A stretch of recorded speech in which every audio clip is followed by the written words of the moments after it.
কোথাও গিয়ে বন্ধুরা আমাদের দেবদার ধূমকেতু এবং দেব শুভশ্রীর ধূমকেতু ওয়ার্ড টু কে না বলে বলে গোল দিচ্ছে। মানে ওয়ার্ড টু কে এবং কুলিকে খেলার কোন রকম সুযোগই বস দিচ্ছে না। বলছে ভাই তুই সরে যা, আমি তোকে গোল দেব। এবং ওয়ার্ড টু এর ডিফেন্স বা কুলির ডিফেন্স, কোনো ডিফেন্সই কিন্তু কোথাও গিয়ে কাজ করছে না।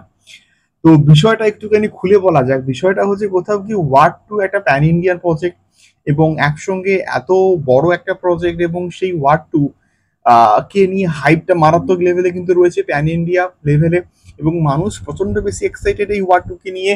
তো ওয়ার্ড টু এর মতন যে একটা বড় ছবি, তার টিকিট বুকিং হচ্ছে, তার অ্যাডভান্স বুকিং হচ্ছে, তার এইরকম একটা অবস্থা আমাদের বাংলাতে জাস্ট আমি কল্পনাও করতে পারছি না যে এরকম একটা হাল হবে আর কি। অবভিয়াসলি তার মেন প্রধান কারণ হচ্ছে ডিপসু জুটি ফিরছে। তো বিষয়টা একটুখানি খুলে বলি। ওয়ার্ড টু তোমরা দেখো, এই বছরের বলিউডের সব থেকে বড় প্রজেক্ট 2025 সালের কথা আমি কিন্তু বলছি এখনো অব্দি। তো যার জন্য সবাই কিন্তু ওয়েট করে আছে।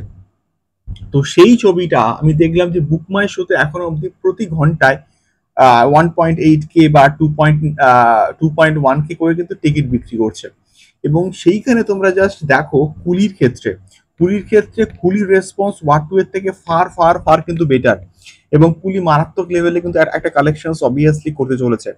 এবারে তৃতীয়ত যদি আসি ধূমকেতুর ক্ষেত্রে, ধূমকেতুর লাস্ট 24 ঘন্টায় দেখো যে কত কত টিকিট বিক্রি করেছে। মানে 10.89K শুধুমাত্র আমাদের বাংলা থেকে, শুধুমাত্র ওয়েস্ট বেঙ্গল থেকে আমাদের দেবদার ধূমকেতু 10.89K টিকিট কিন্তু বিক্রি করেছে আমি যখন এই ভিডিওটাকে তৈরি করছি সেই মুহূর্তে।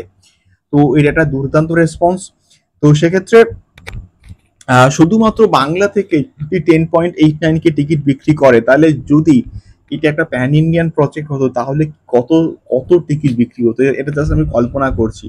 হয়তো পরবর্তীকালে এইরকমই ক্রেজ আমরা দেবদার ক্ষেত্রেও দেখতে পাবো, বাট স্টিল ধূমকেতুকে নিয়ে এখন কথা বলা যাক। ধূমকেতু প্রায় 44K কাছাকাছি কিন্তু কোথাও গিয়ে বিএমএস ইন্টারেস্ট কিন্তু ক্রস করে গেছে। আর মাত্র 6K বাকি। টিসু ফ্যান্স আর মাত্র 6K বাকি। তোমরাই পারবে এই 44K কে 50K তে কনভার্ট করতে। 50K কনভার্ট হয়ে গেলে এটা একটা ইতিহাস সৃষ্টি হয়ে যাবে। তার কারণ অলরেডি কিন্তু বাংলা সিনেমার ইতিহাসে হাইয়েস্ট ইন্টারেস্ট ওয়ালা কিন্তু ছবি এখন ধূমকেতু কিন্তু হয়ে গেছে। এবং এর পরবর্তীকালে যদি ধূমকেতু 50K ক্রস করে যায় বিএমএস ইন্টারেস্ট, তাহলে কিন্তু সেইটা কিন্তু কোথাও গিয়ে এটা একটা ল্যান্ডমার্ক, একটা ইতিহাস হিসেবে কিন্তু থেকে যাবে, এবং সেটা একমাত্র বিশ্বজ্যোতিই কিন্তু কোথাও গিয়ে ভাঙতে পারে বলে আমি অ্যাটলিস্ট মনে করছি। তো সেক্ষেত্রে এটা একটা দারুণ খবর। এবং যদি কম্পারিজন করা হয় ওয়ার টু এবং পুলিশ সঙ্গে, অবভিয়াসলি বাংলাতে ধূমকেতু কিন্তু ফার ফার ফার কিন্তু এগিয়ে আছে ওয়ার টু এবং কুলির থেকে। অবভিয়াসলি বাংলাতে কুলির অতটাও রেসপন্স নেই, কিন্তু ওয়ার টু এর কিন্তু একটু রেসপন্স রয়েছে। ওয়ার টু অনেকগুলো কিন্তু শো পেয়েছে, বাট স্টিল শো পাওয়ার দিক থেকে কম শো পাক ধূমকেতু, কিন্তু ধূমকেতু ভালো ছবি হলে, রেসপন্স ভালো হলে, ওয়ার্ড অফ মাউথ ভালো হলে ধূমকেতু বস ফাটিয়ে দেবে। এটাকে নিয়ে বস কোনো রকম সন্দেহ নেই। দেখা হচ্ছে পরবর্তী ভিডিওতে। টাটা।